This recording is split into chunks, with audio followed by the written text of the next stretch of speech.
And we are live now. I was having a little bit of technical difficulty. So, hot news stories. We're going to talk about that Chinese balloon. We're going to connect it to some of these underwater transmedium things too, and talk about some cool technology today. So, a lot of people have already heard about the cormorant. So, this is a transmedium vehicle that was developed by its mission. The aircraft uses its stealth mission planning to penetrate hostile airspace. Once it's in there, it can do a variety of missions. It could be collecting intelligence and reconnaissance on weapons of mass destruction sites. It could be supporting special operations forces. But whatever it's doing, it's using its stealth, its mission planning to avoid detection. When the aircraft comes back, the jet engine has to be shut down, the inlet and nozzle door have to be closed, and the aircraft splashes down and waits for the submarine to come and get it. Then the submarine has to deploy a remotely operated vehicle, which takes a cable from the submarine and attaches it to a cable that's dropped from the aircraft. And once those two cables are connected, the ROV can go back to the submarine, and the aircraft can be reeled down, pulled down to the submarine like a kite.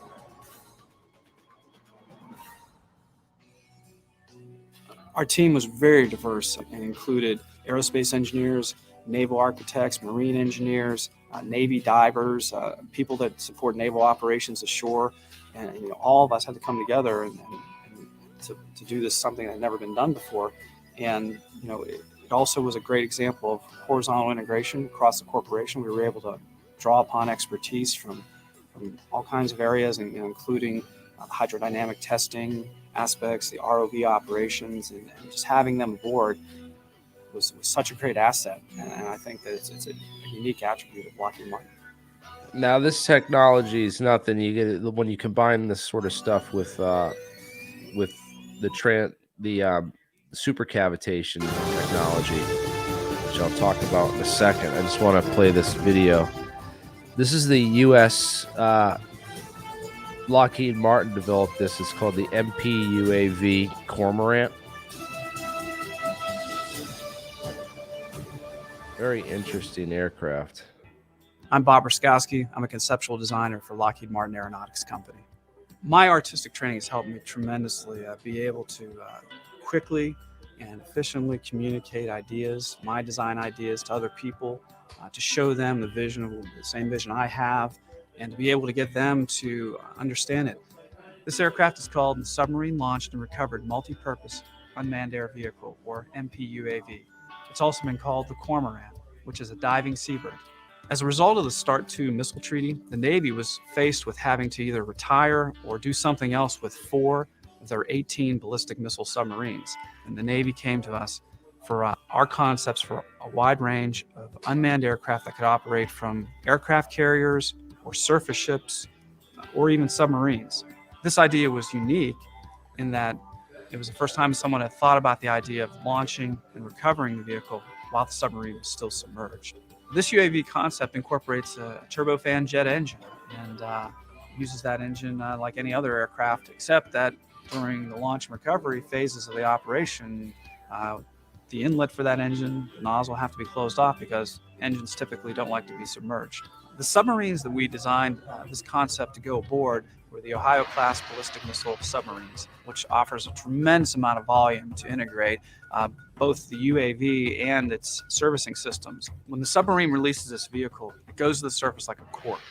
When it reaches the surface, 2 rocket boosters light off and blast this aircraft into the sky. And during that time, the jet engine started, and after the rocket boosters burn out, they're dropped off, and the aircraft flies off and does its mission. The aircraft uses its stealth mission planning to penetrate hostile airspace. All right, so we already watched that part. We're back to that again. Really interesting. So this is a craft that was developed and disclosed. So when was this? Lockheed Martin posted this 10 years ago. Okay. So when the public hears about something and Lockheed Martin posted on their channel, it's usually technology that's 5 to 10, protecting what matters, sometimes 20 years old. A lot of the stuff was already built, tested, and subsequently, I say built, tested, and subsequently replaced. in order for us to be seeing it here on these pages. So this is all the stuff that's, you know, outdated and replaced now that they'll put out here to show people, because they can't give our enemies, you know, advantage against us or our technology. So one of the things I want to talk about is I interviewed a guy named TD Barnes on this channel, and he weighed in on what he thought that a lot of these UFO sightings were. And, you know, guy worked out there for a number of years, including, you know, the years that Bob Lazar was allegedly there. This guy is legit. And I believe some of the stuff that he talked about. So he talked about the CIA projects like Palladium, which was a project to spoof radar using a series of balloons. And they had developed these buoys that would inflate these balloons on command. So they would be a remote control buoy that would inflate one of these balloons, and then the balloons could then float to a certain height and then pop. And then what would happen is another buoy would simultaneously inflate another balloon, and so on the radar it looked like this dot jumped from one position to the next. So they could use this sort of sequence back in the 40s to spoof radar systems and spoof, you know, say like an enemy fleet was coming in and they had radar systems on their airplanes. They could inflate some of these balloons from these buoys that would be floating out in the out offshore, and create a diversion or a tactic to, you know, ward away enemy aircraft, or, you know, an enemy attack, enemy ships or something, you know.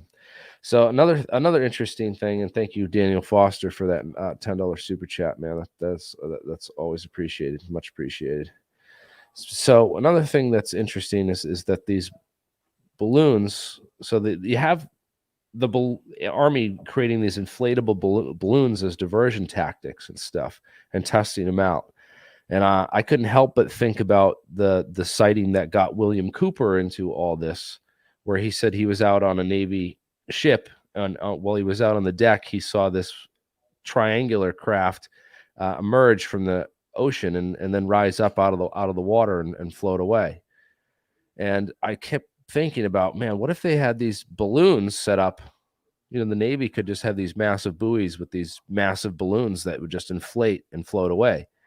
And they could inflate them with hydrogen gas too. So it's 4 times as light as helium. So the things would float away, you know, 4 times as fast as you know, helium balloons. So you could create some serious balloons that would, you know, I mean, if you had a 100-foot balloon pop up out of the ocean, well, you were just an enemy ship coming in, man, that would scare the crap out of me. Wouldn't it scare the crap out of you? And they probably tested it out on our own soldiers just to see what their reactions would be to some of this technology. Now, some of this stuff also deals with ways to spoof radar using the laser-induced plasma effect, which is the nemesis.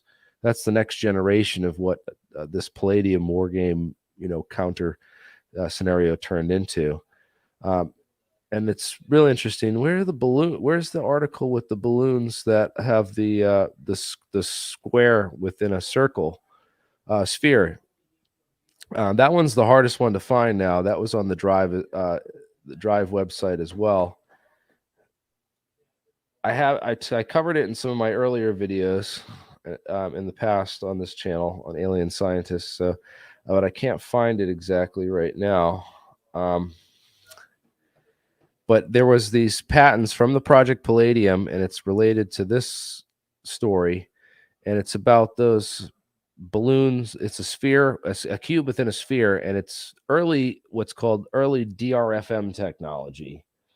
And DRFM stands for digital radio frequency memory. And we were talking about how this stuff has come along in the years since. If you'll remember going back to the video we did a couple weeks ago, where we talked about what was that drive, Bernie? Are you there with us, Bernie? I was curious what the drive was that we talked about. Bring that link back up from the other day. Go to lives a couple days ago. Oh yeah, I think it was this one.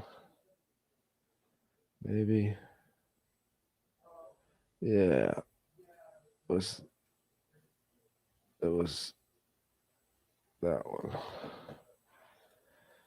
We talked about that drive thing that you could basically, it's a DRFM technology thing. It's a hacking tool that you can use to listen in to these frequencies and then hack them back. No, this isn't it. It was maybe this one with that drive thing. It was the one where your buddy was on there with Rife. Maybe it was, no, this one's coming up. But anyways, if you can find that and remember the name of that little device, that little drive thing that we had, it's an example of these, that a lot of these RFID technologies that works on radio frequency and stuff, and these things can pick up those signals and copy them. And there was the early ones were these balloons. Literally, CIA created these early DRFM radar and radio frequency jammers, so like it would pick up a signal and then return the same signal, so that you'd hear a delayed bounce back of your signal, your own signal, and it would kind of freak you out. And they were also meant to mimic the technology. It would also they developed these things to be able to mimic the movements of an incoming craft, so it would follow and move accordingly, which is interesting. These types of balloons that would be set up, so if you were an enemy aircraft in our territory, these are the kinds of technologies that back in the 40s and 50s would have been deployed to circumvent you. And that's interesting because it evolved into the Nemesis stuff, where they now use the lasers and like the Star Wars SDI technology with the directed energy weapons to actually create laser induced plasmas, which would create these light balls that they can make any shape that or pattern that they want. So they can draw things in the sky. They could make UFOs. They could make fleets of Boca triangle craft, whatever, whatever you want. The Boca is the lens effect. Sorry, I just threw that word in there. But they could basically use these lasers to create illusionary, enemy fleets and all these false radar blips, because these things they can create plasmas, balls, discharges big enough so that they register on radio. Radar scanners, so they can basically spoof radar and fool radar and do a combination of all these what are called ECCM technologies, electronic countermeasures in the military, and those will counter the incoming radar and other sureties. And they combine that kind of stuff with this that we talked about, those directed energy weapons and that SDI research. Well, that started this whole laser light craft thing with Lake Marabou of NASA, doing all that research into laser induced plasmas and using them on the surface of crafts or in the nose cone to create this supercavitation in front of the craft, so you can reach hyper Mach 10 plus speeds. What they really were, planes were ripping themselves apart at like Mach 10, and they needed to be able to find ways around that. And it was the reason the ramjet and scramjet engine programs failed, because it's just too much force. You have to mitigate that, and the best way to mitigate that is by using these directed energy weapons to blast the air out from in front of the craft. And that's kind of stuff combined with balloon technology is really interesting, because you get into those Kevin Kremer patents. Let me find that. So Control N, Kevin Kremeyer patent. And yeah, so some of these patents are really interesting. One of them is a method for taking control of aircraft and flying them. And every once in a while, it's nice when you get into the patents is where you get into an inventor who worked for black programs, and you can just tell like some of the things that they patented, like Sal Pays or Kevin Kremer. Yeah, these guys are quite interesting. Yeah, and if you go to this article right here, you'll find more on those on these patents and stuff. I think I posted this in the description. If I didn't, I will post it afterwards. But yeah, it was nice of TD Barnes to weigh in and introduce us to some of that technology. I thought was interesting this one. So this article, this video shows that it appears to show that China is now testing hypersonic glide vehicles via high altitude balloon. So they bring these high altitude balloons and then they test these hypersonic glide vehicles. This is pretty interesting stuff. So they're launching them to these heights with the high altitude balloons so that they can basically go supersonic.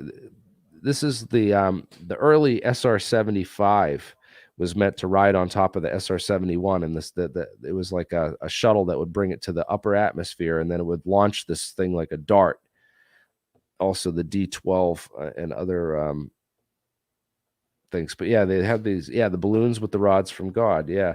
So the idea is but it's not just the rod, it's not the rods from God, because those are like kinetic energy weapons.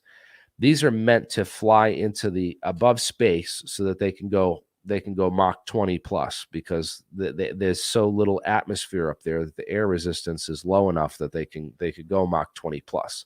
And this is what they do before they created the directed energy weapons, which could remove the air in the atmosphere in front of the craft. Of course, those take up an enormous amount of energy to do that. It's much more practical energy wise to launch into that upper atmosphere above the that habitables. I think I don't know how many miles up it is, but it's a certain altitude that they get to, probably about 35,000-40,000 feet. I think they can get probably a little higher than that, maybe 50,000 feet with a balloon. But they launch from there, and then the atmosphere is so thin up that high that you're able to really get to these high speeds, so like Mach 20 plus. So really interesting. Let's watch this video. This is actual video of China launching these things. Oh, there they are. Would you look at that? Looks like the same sort of lander they claim that lands on Mars and the moon and stuff. Yeah, look, 3 rockets pointed downwards. So these they look very similar to those early darts, the SR-75. I mean, this is like them trying the hypersonic entry vehicle things. SR-75 penetrator, yeah, and the X-7 Thunder Dart, yeah. It's really what they look very similar to. The thing is, they don't have a consistent trajectory, so they're a lot harder to shoot down. That's cool. They got NRO right on the side of it, National Reconnaissance Office, because that's who built these things, man, early on. Recon vehicles. Yeah, but this was the lifting body, and then it would get high enough and it would launch this dart craft. That's just nuts. Like, wow. So there's multiple of these things now, and they haven't shot them down. And what the heck are they? Like, it could be anything, is what you're saying. Well, they're like 66,000 feet up or something. So if you have a small arm that can shoot it down, be my guest. I don't. Staging NORAD? The US does have some lasers. There's even one that's built into some converted civilian aircraft, like Boeing's kind of deal. But I don't know if the effective range plus the altitude that it can get to is enough. So yeah, Can they it's try tough. and like catch it maybe? Like, my question is, if like it could potentially be something like this, why are they risking letting it still be there, and why aren't they intercepting it in some way? Because they would have to show their hand, because there's technology that's not official that they would have to use. Well, even just shoot it out of the air, puncture a balloon. But yeah, I thought that's interesting because they got the spy balloon. Oh, and what's up with the spy balloon? The Chinese spy balloon over, was it Montana? Probably a psyop. Well, you know what I think is a psyop. Did you guys see their Jeremy Corbell and George Knapp were on here on Instagram bragging about, oh, we're going to be on CNN to talk about this stuff, and all, like every other comment was about, that CNN's fake news.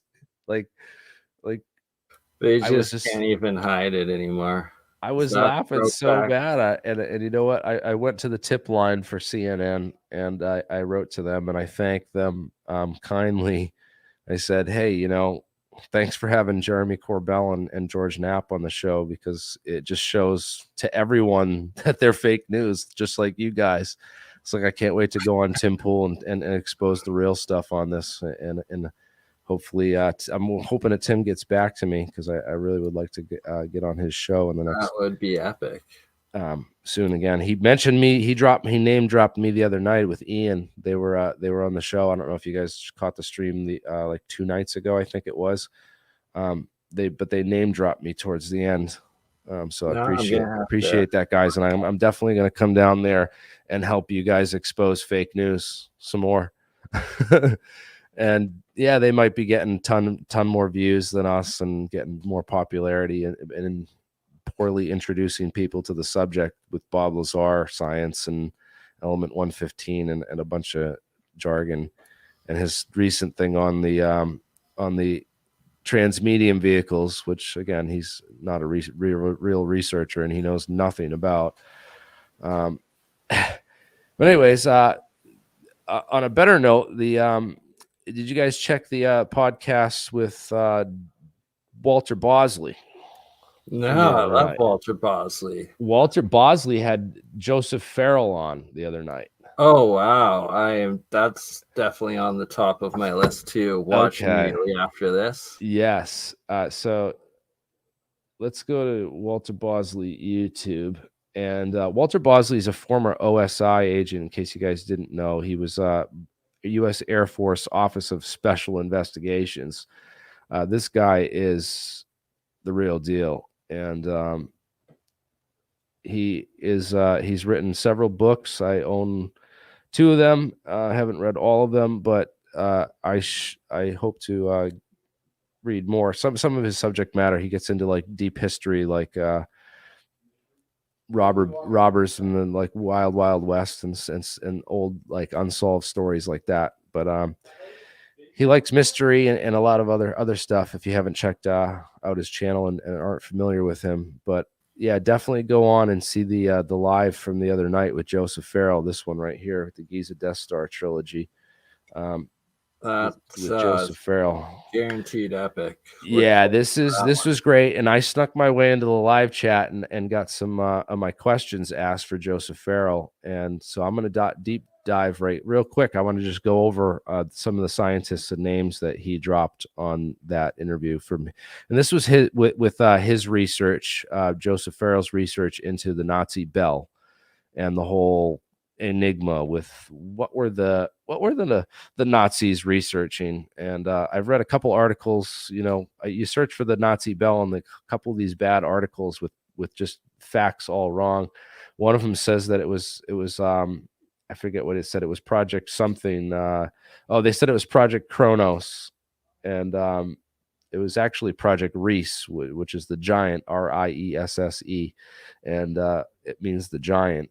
It didn't mean time, and it really, I don't think it had anything to do with time travel. It was more anti-gravity and this torsion field stuff, which goes back to this guy Edmund Taylor Whitaker and some of his papers and theories in the early part, coinciding with Einstein, I think 1912, turn of the century, when physics was taking great leaps and bounds into a new dimensions, understanding that our place within the greater scheme of mathematics and space time and whatnot.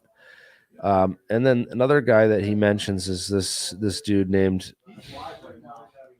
Nikolai and Alexandrovich Kozyrev or Kozyrev.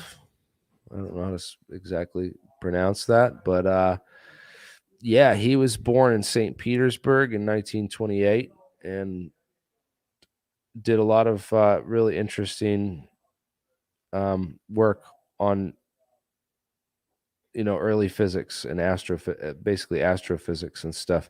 But he was one of the guys who was in on this torsion field stuff. Apparently, I guess he's mentioned at least by Farrell in that interview. If you want to go back, what time period is that? Would he be around it'd be like, so if he graduated in the 20s, so this is like 30s, and 40s. Possibly interacted with Schauberger or something. Tesla. Yeah, like it sounds like Schauberger stuff, and also moon lunar phenomena, like hyperfine. Nice. Tidal fluctuations. Maybe I don't really know too much about his. This is just Wikipedia I'm showing, and Wikipedia is it's only so deep. You really got to dive into that people's literature and read their stuff to really get into it. And a lot of this stuff is gone into in much more detail in Farrell's books too. So which Joseph Farrell has, I think what's the one of the Reich? Let me see. Joseph Farrell's so good, and Walter Bosley. I'm sad I missed that live. When was it? Like last night? It was like a couple nights ago. Yeah, books by Joseph Farrell. So he's got this one, The Reich of the Black Sun, Nazi Secret Weapons in the Cold War. So this one is and the Brotherhood of the Bell. Between those two books, he has all this stuff goes into a little bit deeper of the Nazis and how they were just getting into Einstein Cartan theory. The only thing is, like, yeah, he in this interview he kind of trashes Einstein, and he goes off on that electric universe kind of where they reject the people that reject Einstein. But in reality, it was Einstein and Cartan were working on a lot of this torsion field stuff and elucidating that field as well. So it's in the physics literature. I mean, it doesn't really appear in the American literature until 1966 with Bryce Dewitt and the what's it called? Rotating superconductors. He was the first one to really predict it would happen the most in this rotating superconductors. I really want to do more rotation, like spinning these supposed monoatomics and stuff like that. That sort of experiments. Start spinning stuff. Yeah. This is the name of the paper right here: Superconductors and Gravitational Drag. Well, actually, we're doing a chemistry setup right now down at the lab, and we're going to be making some recipe for these crystals that are right from the EPR book on electro pulse resonance, and nice. So we're going to get into some interesting material science and related to this. The other thing too is when we talk about that, where is it here? Getting some weirdness from your mic. Hey, you can hear me? So one of the things we were getting into was this that metamaterial that was from that Hal Puthoff had or whatever, and Tom DeLonge had it, and all these other people that said that they came from secret government programs. They showed it out at Joe Rogan at first, and then it kind of disappeared, and you didn't hear anything about it. And they got a bunch of people to give their medals up to them too, and then they went and gave them to the U.S. Army and under some weird conditions. Well, what's interesting is we were talking about what the layers might mean and why they would have a dielectric and a conductor and this bismuth, which has the fastest return spin if you put it in a spins an NMR machine where you have that big giant magnetic coil which aligns all the spins in one direction, and then they have another coil which flips them in the other direction, and then they'll eventually go back in that, because that constant big coil has the magnetic field, but they flip them back the other way, and then they measure how fast they go back, and that's how they use those spin states and those spin differences. The signals from that is what they actually use to create the MRI machine image. So we have bismuth. What bismuth is on the periodic table, it has the fastest Larmor frequency. It's the quickest to return. So it's really good for use in waveguides and such structures. So the fact that you'd have this bismuth and magnesium shows that, well, what you might be creating here with these alternating layers. I mean, the only thing this looks like, one of the things this really looks like in physics, is what's called a Bragg reflector, right?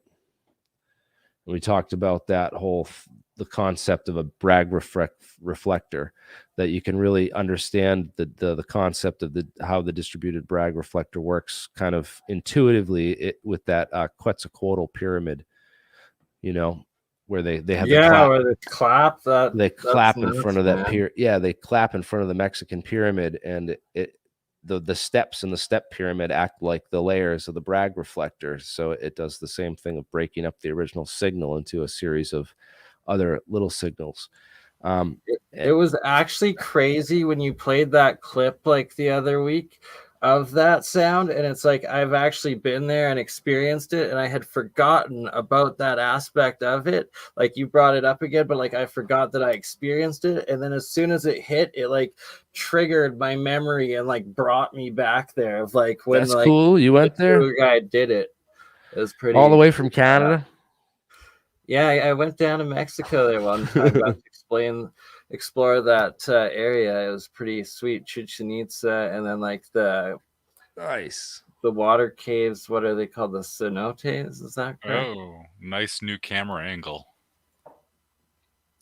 Indeed, right? Got to switch it up, man. All right. This Bragg reflector, though, back to the Bragg reflectors. So this goes back to that whole slide I showed with the polariton condensate, right? So a Bragg reflector acts like a mirror, right? Is basically what it is.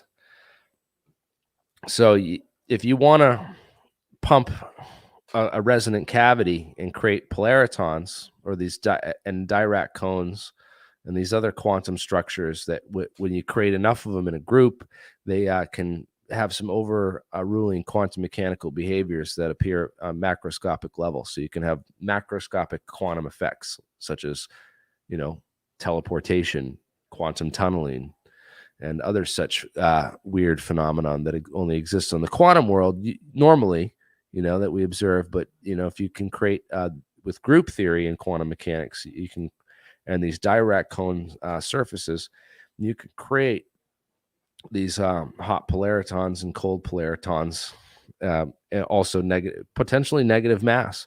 So we haven't been able to rule that out entirely. Physics is in an uproar about whether negative mass is a real thing, or if it exists or could possibly be real or not.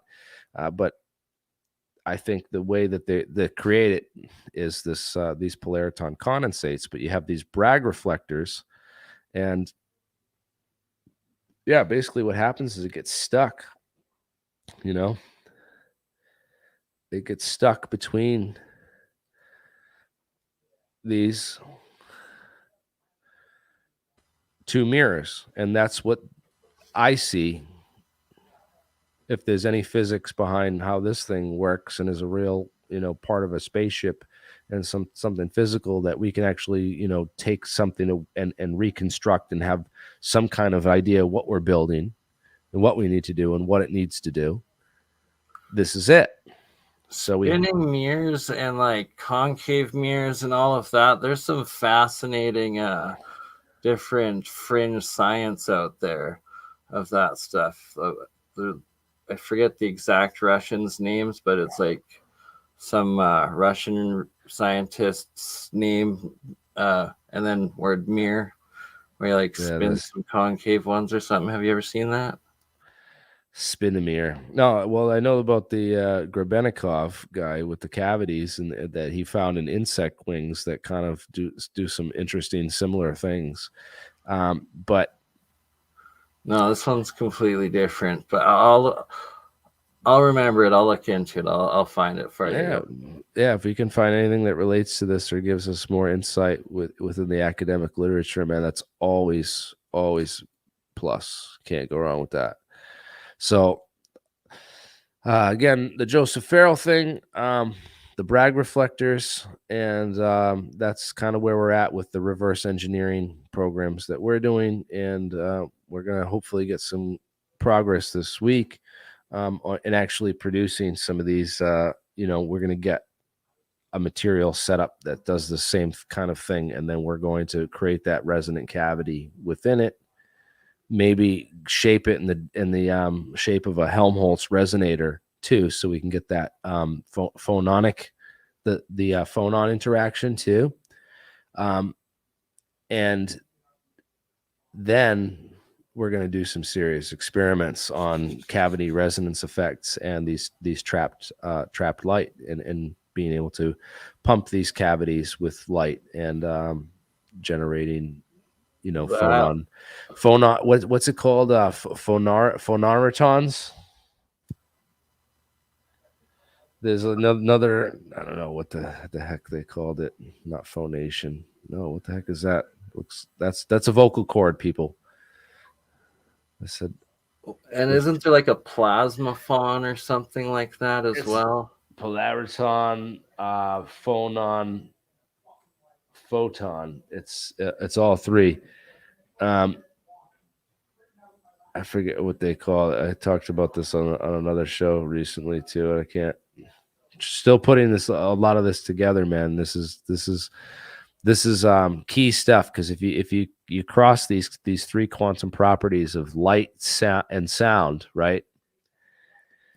Light, sound, and then this interaction, you can basically produce there's lasers that can be produced out of these, and there's also warp drive. I believe warp drives and negative mass if you get the right resonant cavity structures. And that's again why I think UFOs might be shaped like cymbals, because of their bell-like resonant properties. If this phonon, the phonon and mechanical vibration portion of this, which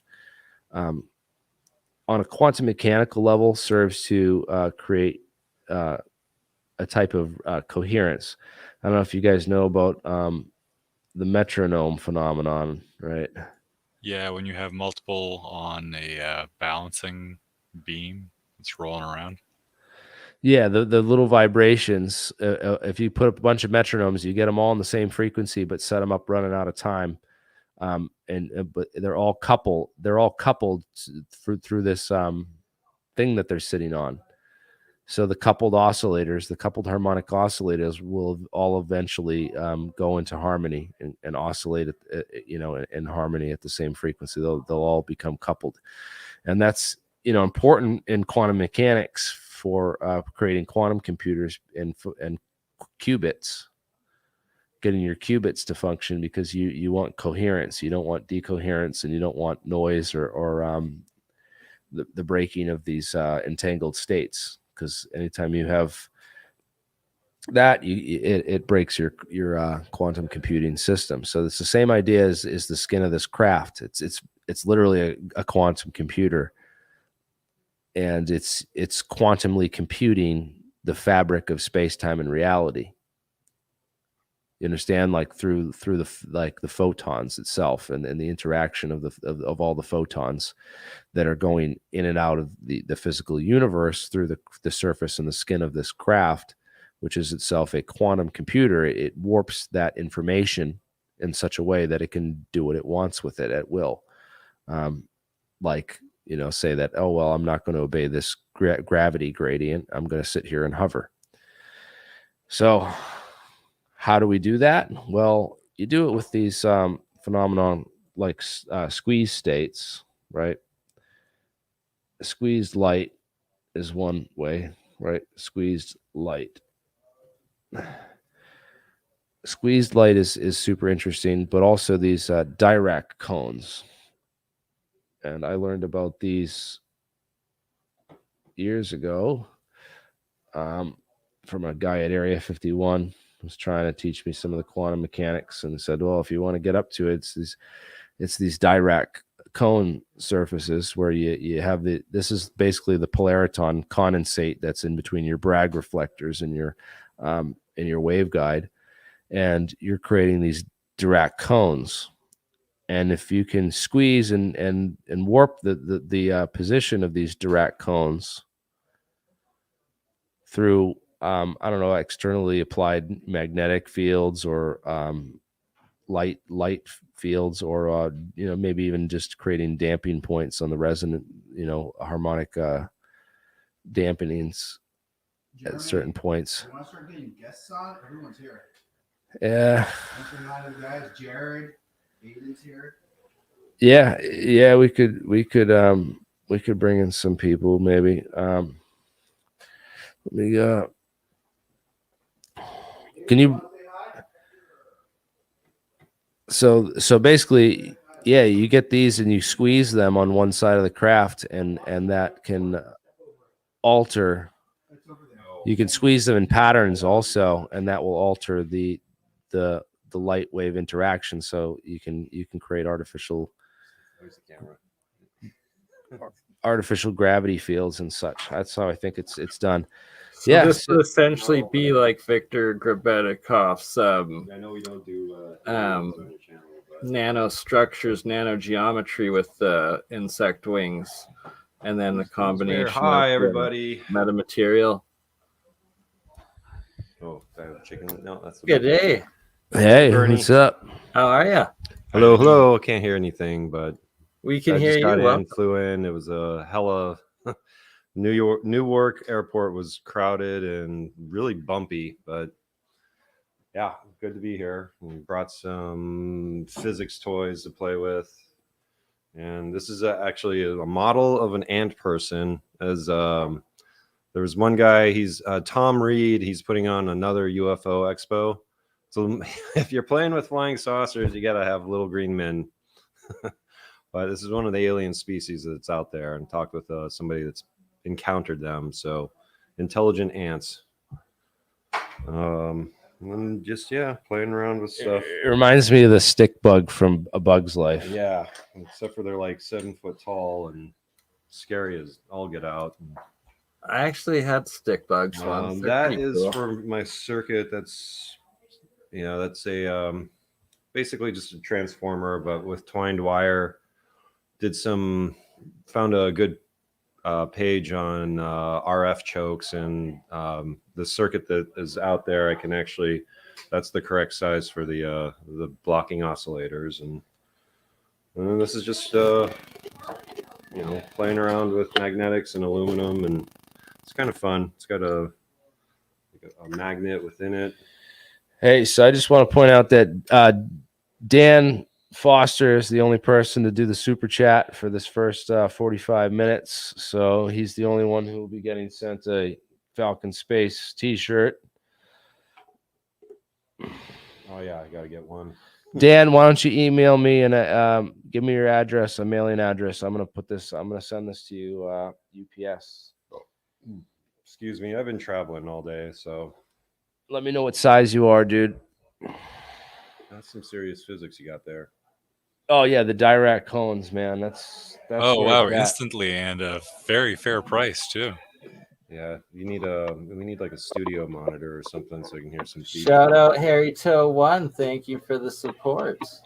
And another t-shirt.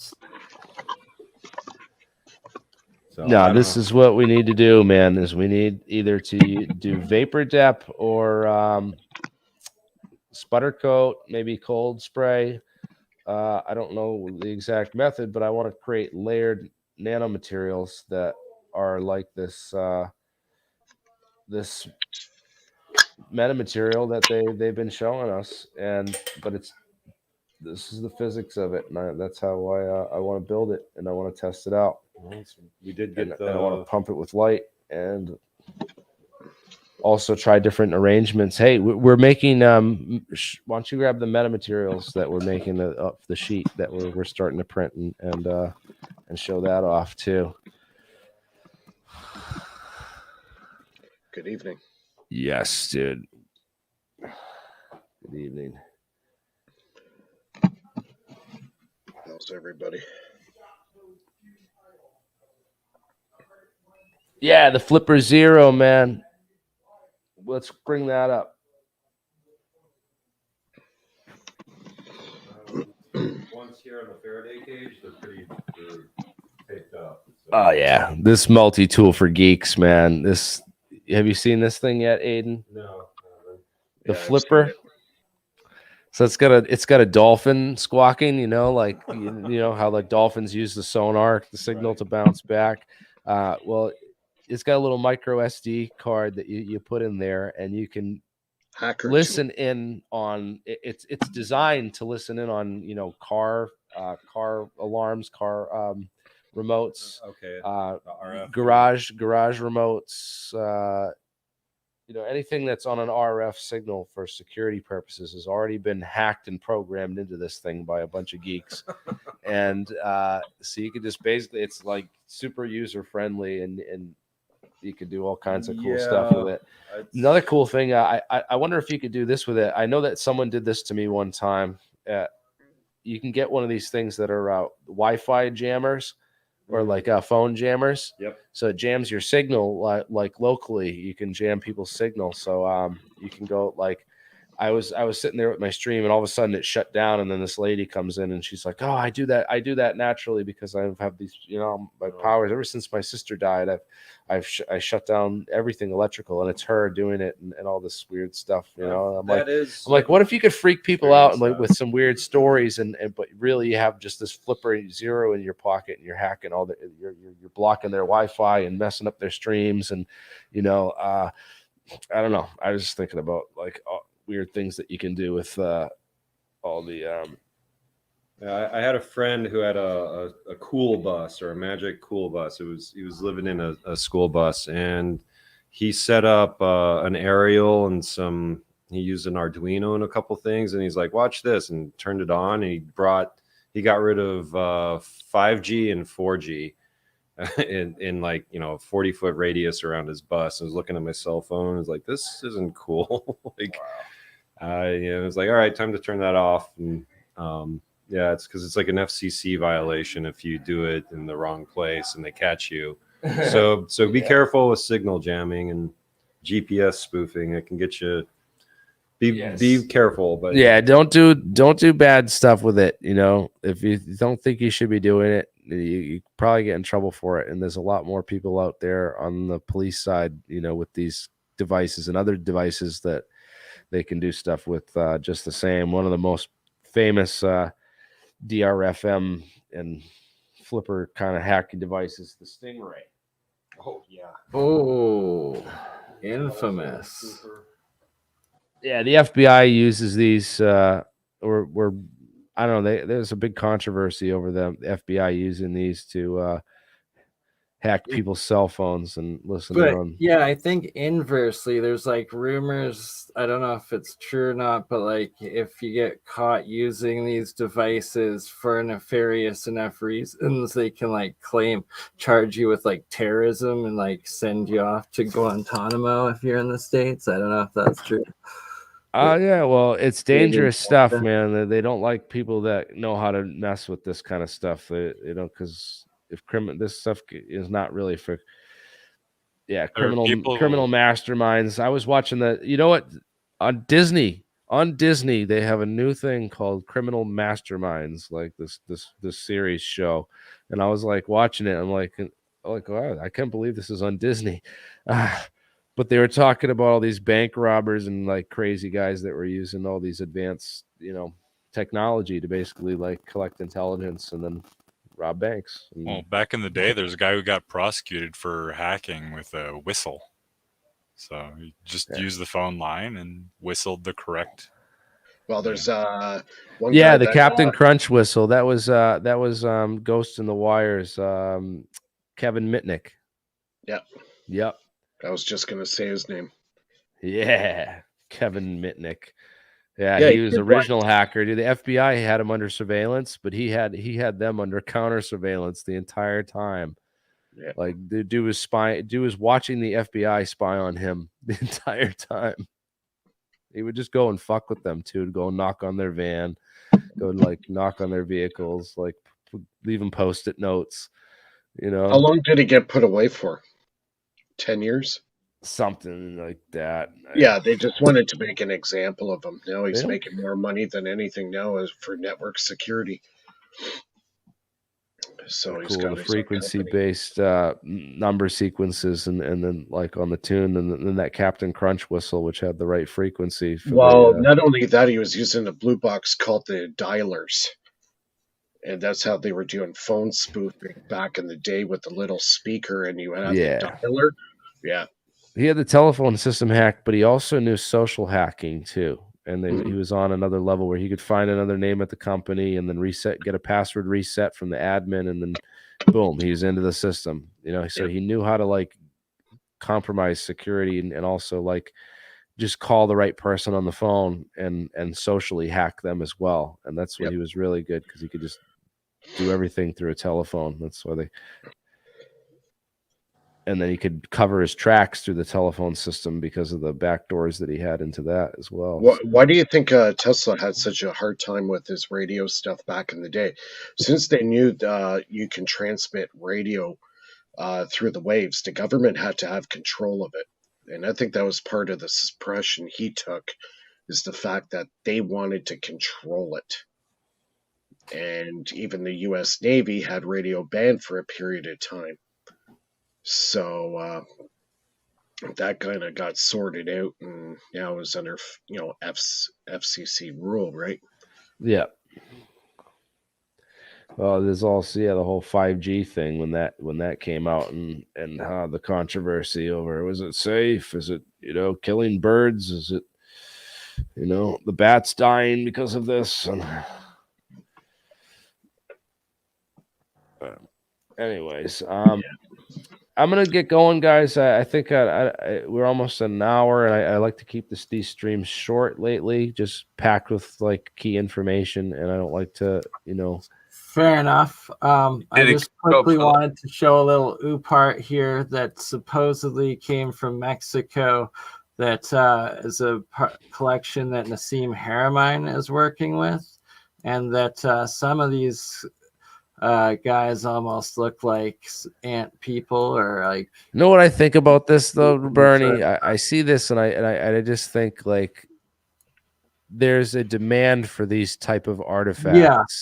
So that's what I'm saying. Supposedly this is from this collection. There's a video out on Gaia that some of these, dude, they just. I gotta look more into it. Jr. If you've heard of David Owen Jr., I've been talking to him recently, and he's been saying this. At the same period, we had a load of people that were wanting to make money, and there's, there's a lot of people that are poor, willing to put things and bury them and let you dig them up again and say, "Oh, look what I found." Oh, it can get worse than that, like with shrunken heads, where they would start collecting heads to shrink them for sale. Wow, yeah, well, exactly. I was trying to keep it PC, but yeah. Yeah, like that looks fake as fuck. Yeah, right. It's some of the stuff is just you can tell that it's not ancient. It's more, you can tell that it's recent. It doesn't have the buildings. You can see, right? Like, I mean, I don't want to get too deep into it, but you can go into like the pyramids. If you look at pictures of the pyramids from 1756, right, like Mary in it and stuff. They look like Sudanese pyramids. They're completely different. They're, you know, and in fact, there's two sphinxes in one of the pictures. I don't know, Bernie, if you can bring it up, the one that I threw in the WhatsApp earlier. But there's two sphinxes in this picture. We'll have to do that on the next one. But yeah, the story of the two sphinxes, that's a whole episode on its own. Maybe I'll just I'm just gonna you want me to cancel out stand it on alien your channel and we'll scientists, stay and on you guys live can keep online? going with this, man. Yeah, for 'Cause, sure. Sounds all right. good, brother. I'm gonna. All right, I'll end it on your channel, and we'll keep going on mine. Word. All right, Nice, guys. brother. Hey, everyone on Alien Scientist watching, you guys can go over to Crypto Alchemist and continue watching the rest of this post the link in esoteric, our chat right now. off-topic deep dive into Absolutely. some weird history. For sure, brother. Much love. And are you available on Saturday or Sunday to do one with Matthew Rife, and then also for the Hutchinson crystal battery for next weekend? Yeah, I'm down. Okay. I have it scheduled Sunday with Rife. Does that work for you for this? So in 2 days? Yeah. Cool. I will see you then. All right. All right, brother.